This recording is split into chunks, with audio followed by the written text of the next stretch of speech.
విక్రమ్, ఆ ఫోటోలో ఉన్నది మనమే. దయచేసి నమ్ము విక్రమ్, నేను చెప్పేదంతా నిజం. నమ్ము. ఇప్పుడు నీకేం కావాలి?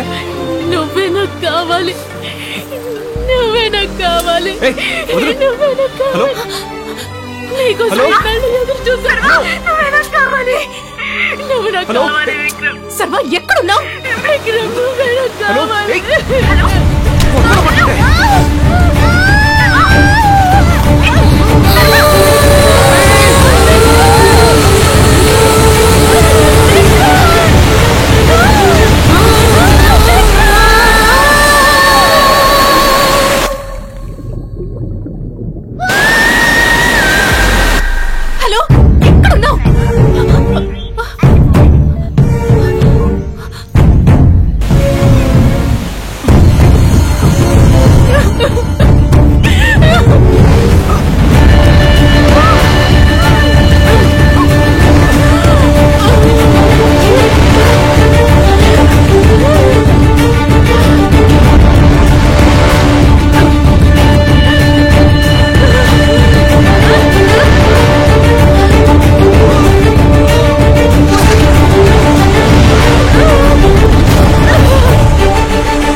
విన్నప్పటి నుంచి చాలా భయంగా ఉంది స్వామి.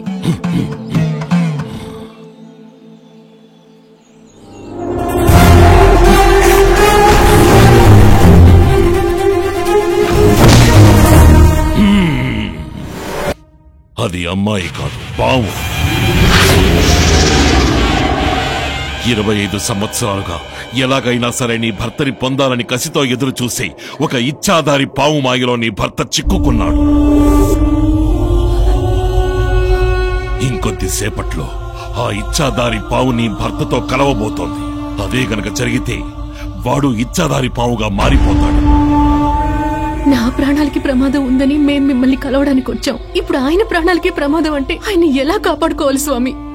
నీ భర్తని కాపాడుకోవడానికి ఒకే ఒక్క దారుంది. అదేంటో చెప్పండి. అలాంటి ఇచ్చాధారి పాములు శాప విమోచన సమయంలో ఈ వృక్షం దగ్గరకు వచ్చి విషాన్ని కక్కి విమోచనం పొందుతాయి. ఈ విషాన్ని తాగి వెళ్లి దాన్ని ఆ పావు శరీరంలోకి ప్రవేశింప చేయగలిగితేనే అది చస్తుంది. ఒక ఇచ్చాధారి నాగు విషంతోనే ఇంకో ఇచ్చాధారి నాగుని అంతం చేయగలం. కానీ ఈ విషం తాగి బ్రతకడం అసాధ్యం. అయినా ప్రాణాలు కాపాడుకోవాలంటే అది ఆ దైవానుగ్రహం వల్లే వీలవుతుంది.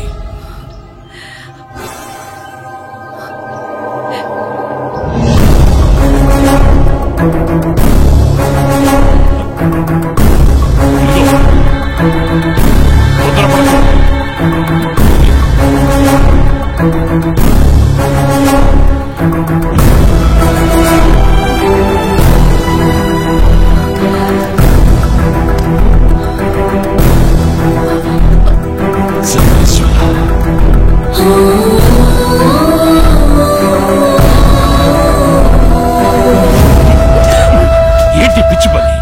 నన్ను కాపాడాలని ఆయన వచ్చారు. ఆయన లేకుండా నేను వెళ్ళను.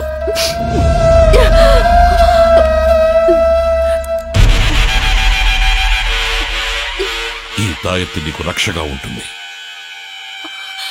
దాన్ని మనిషి రూపంలో ఉండగానే చంపాలి. పావుగా మారిందంటే ఆ దేవుడు కూడా ఏమి చేయలేడు. త్వరగా వెళ్ళు. ఇద్దరు ఏకమైతే ఆ తర్వాత వాడిని కాపాడు.